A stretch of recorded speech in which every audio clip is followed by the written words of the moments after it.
The first thing that I just find is so incredible is in Genesis it says God is creative. In the beginning, God created. And it just shows us, like, from the very, very beginning, God undertook that task at hand. In the beginning, God created the heavens and the earth. Now, the earth was formless and empty.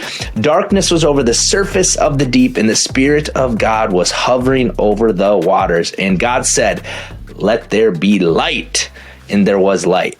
So the first entrepreneur, God himself, is he created, again, out of absolutely nothing. He created for the good of us. And ultimately, as we are his image bearers, we are made in the image of the first entrepreneur. And so we get to, and I say this, like, get to create alongside the original creator. So when we follow this and understand that we've been given this creative ability, that's God-given, right? I mean, this is just so exciting to really just think through this and understand that those ideas and those thoughts, those concepts that are just rolling through your head, like, these are God-given creative ideas. So I really truly believe, this is why I believe we are all entrepreneurs. We are called to be creative, and unfortunately, we are just we're taught how not to be. We're indoctrinated how not to be, and this is just something that we've become accustomed to, just with the culture and the society that we live in now. Right? But we can go back all the way to Genesis and just look how years and years, thousands and thousands of years have passed, and now into this century of the Industrial Revolution and the need for creating employees to, not think outside the box, to not think for themselves, but just to simply do a task. And again, there's nothing necessarily wrong with that if that's what you're doing for a living. But I do want to just encourage you that God made you creative. So that business idea that you have, the ability to create music or write books or build or assemble things, that is a God-given ability within you. And it's not something to really take lightly. I mean, when we build new things, when we come up with ideas, we're doing what God created us to do, which is to create. We're doing something God-like in that moment, right? And this is just kind of really what excites me about this, because as entrepreneurs, right, which is, again, let's just talk about this, because that's a title that gets thrown around a lot in society, and there's a lot of different ideas or understandings of what an entrepreneur is. And you guys know my definition is, all it means is to undertake, right? That's all it means. And it's not that you own a business or run a company. It just means that you are undertaking the task at hand. And maybe even in addition to that, if we want to build off of that a little bit, I would say an entrepreneur is somebody that is willing to take a risk to create, right? And hopefully, as an example as that God had actually done for us, is to create something for the good of others. So someone who undertakes whatever the task is at hand to create for the good of others. And if we use that definition, I would say the creator of the universe certainly qualifies as the first entrepreneur. I would hope you guys would agree with me on that. Because in Genesis, he clearly created something new. The earth was formless. It was void. There was nothing. And then within 6 days, he spoke everything into an existence. Within those 6 days, he brought forth literally the heavens, the earth, the sun, the moon, the stars. He created morning and night. He created animals. Then he created man. And not only was it original at the time, but he created this for us, for the good of humanity. And from there, I mean, you could certainly come back to, did he take a risk for that? I would say yes.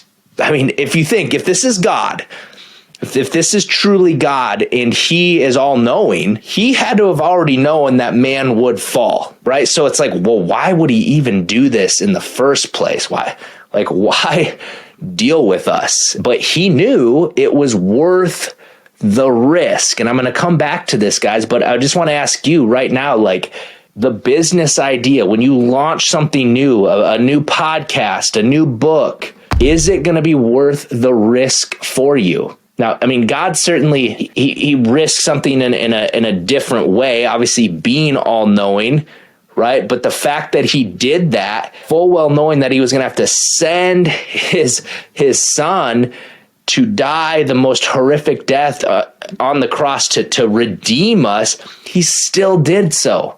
Because his vision had to be so clear of what gave that any sort of pain that he was going to have to endure. It gave it purpose. It gave it the reason why.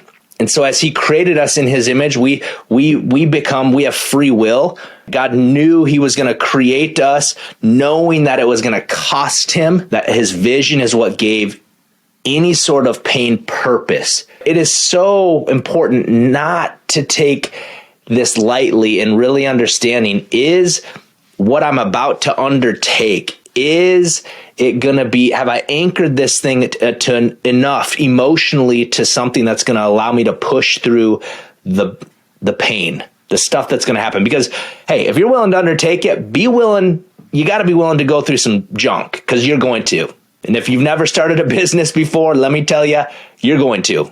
Right? And this is where you just have to determine, are you up for the task? Are you truly an undertaker? Now, I just want to read this with you guys as we flow through Genesis. And God said, let us make man in our image after our likeness, and let them have dominion over the fish of the sea, and over the birds of the heavens, and over the livestock, and over all the earth, and over every creeping thing that creeps on the earth.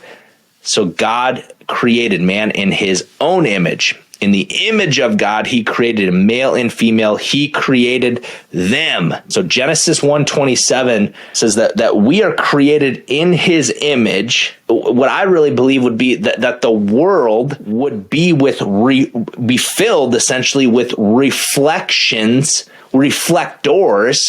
of who God is. And I want us to really sit with this for a second, guys. If God created us, literally it says it like 3 separate times in Genesis 1:27, God created us in his image so that we would be in his image. And what this means, guys, is the characteristics of God. It's not that we look like God physically. That's not what this is referencing at all. What this is saying is that we are created in his image, meaning we have the characteristic traits of our creator. So we are to be reflections of our creator. Because the most amazing thing is before he gave us, this would be day 6 of the days of creation. This is what I would consider like his succession plan. He put this in place before day 7, before the Sabbath, before rest, is he put this succession plan in place. Right? And he gave us ultimately this mandate in Genesis 1:28. And at that point, guys, only at that point did he say it was very good. If you remember all these other days leading up to this, it was good, it was good, it was good. And then we get this mandate, and then we're told that it was very good. God gave us this mandate to ultimately follow in his footsteps. To follow in the original creator's footsteps is to continually create, to continually bring kingdom culture on this earth. If anybody knows what it's like to create and build something new, maybe you've listening right now, you've built a business, you've built, I don't know, a birdhouse, right? If anybody knows what it takes to create and build something, I believe it is the original creator. From the very beginning, he's told us how to do this and given us essentially this understanding and this mandate or this entrepreneurial process. God made us to work. He made us to work. Most people think that the idea of work is something that God made us do when we got kicked out of the garden, but that's not the case. Work was actually a part of his image. God was working. God created, and he's a working God. Multiple times throughout scripture, it says that God is working, right? And so what I really believe, guys, is this is an invitation for us to create and to build alongside the ultimate entrepreneur. Not just the first, but the freaking ultimate entrepreneur.